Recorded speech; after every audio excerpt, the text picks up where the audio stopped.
আসসালামু আলাইকুম ভিউয়ার্স, আজকে আমি বানিয়েছি একদম দোকানের মতো ফ্রুটিকা।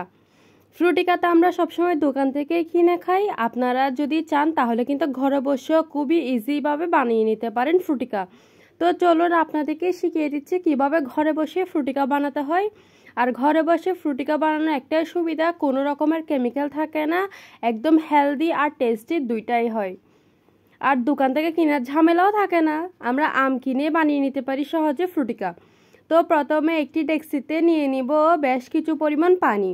আপনারা যতটুকু পছন্দ করেন, মানে যতটুকু বানাবেন আর কি শরবত, তার থেকে সামান্য বেশি পানি নিয়ে নেবেন। তারপর নিয়ে নেবেন যতটুকু পানি নিয়েছেন তার পরিমাণ মতোই মিষ্টি অনুযায়ী চিনি। আমার যেহেতু আমগুলো বেশি মিষ্টি, তাই আমি কম পরিমাণে দিয়েছি চিনি। তারপর চিনিগুলোকে ভালো করে নেড়ে চেড়ে পানির সাথে মিশিয়ে নিব। পানির সাথে মিশিয়ে চুলায় বসিয়ে দিব। এই তো দেখেন চুলার মধ্যে একদম বলক চলে এসেছে, চিনিগুলো একদম ভালো করে মিশে গিয়েছে। এই মোমেন্টে পানিগুলো নামিয়ে ঠান্ডা করে নিব। অপর সাইডে যতক্ষণ পানিগুলো ঠান্ডা হচ্ছে ততক্ষণ আমি একটি আম নিয়ে নিছি, পাকা আম, একদম পাকা আম, কিন্তু এটা অনেক মিষ্টি আম। আমটাকে ভালো করে ধুয়ে তারপর কেটে নিচ্ছিলাম। আসলে আমি কাটাকাটি ভালো পারি না, তাই দেখে বুঝতে পারছেন আমার অবস্থা কি বানিয়ে ফেলছি। কাটা একদমই সুন্দর হয় নাই। কাটার কোনো ব্যাপারই নেই, আপনারা চাইলে এমনিতেই কুচি কুচি করে নিয়ে যেতে পারেন। তারপর আমগুলোকে একটি মিক্সার গ্রাইন্ডারে নিয়ে নিব, খোসাটা ছাড়িয়ে। আমার এই সামান্য কাজটা করতে 36 ঘন্টা লাগছে। আসলে কাজ না করলে যা হয় আর কি, অলসের ঢেকি। তাই আজকে মন চাইলে আম্মুর জন্য কিছু বানিয়ে দিই, তাই এটা বানালাম। মানে যখন মন চায় কাজ করার জন্য তখন করিনি, আর অন্য সময় তো অলসের মতো পড়েই থাকি। তো একটা আম আমার কম মনে হচ্ছিল, তাই আমি আরেকটা আম ফ্রিজ থেকে বের করে দিয়ে দিলাম। তারপরে এগুলোকে ভালো করে হালকা পরিমাণ পানি দিয়ে ব্লেন্ড করে নিছি। পানি একদম অল্প করে দিবেন, যেহেতু পানি আগে থেকে আসে, তাই পানি একদম কম করে দিবেন।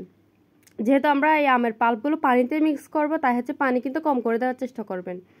দেখেন কত স্মুথভাবে ব্লেন্ড করেছি। একদম স্মুথভাবে ব্লেন্ড করতে হবে, কিন্তু কোনো দানা দানা থাকলে ভাল লাগবে না দেখতে। এবার সেই চিনিগুলো পানির মধ্যে দিয়ে দিব পাকা আমের মিশ্রণটা। এটাতে শুধু পাকা আমই ছিল, আর কিছু ছিল না। আর ওখানে পানি আর চিনি ছিল। দেখেন মাত্র 3টা উপকরণ কত ভালোভাবে একটা ভালো জিনিস তৈরি হয়ে যাচ্ছে। পাকা আমগুলো দিয়ে পানির মধ্যে ভালো করে মিক্স করে নিব। এটা কিন্তু অনবরত করতে হবে যতক্ষণ না ভালো করে মিশে যাচ্ছে। এভাবে দানা দানা থাকছে, কিন্তু আপনি ভালো করে মিশিয়ে নিলে দানা দানা থাকবে না। অনবরত মিশাতে থাকতে হবে যতক্ষণ না ভালো করে মিক্স হয়ে যাচ্ছে। এই রেসিপিটা শুধু এটাই মাত্র কষ্টের কাজ, আর কিছুই কষ্টের নেই। দেখেন একদম ফ্রুটিকার মতো হয়ে গেছে। তবে এখানে হালকা কিছু দানা দানা ভাব দেখা যাচ্ছিল, তাই আমি এগুলোকে ছেঁকে নিব। ছেঁকে নেওয়ার আগে আমি মিষ্টিটাকে একটু ব্যালেন্স করার জন্য দিয়েছি 1 চিমটি লবণ। আপনারা চাইলে এই জিনিসটা স্কিপ করতে পারেন।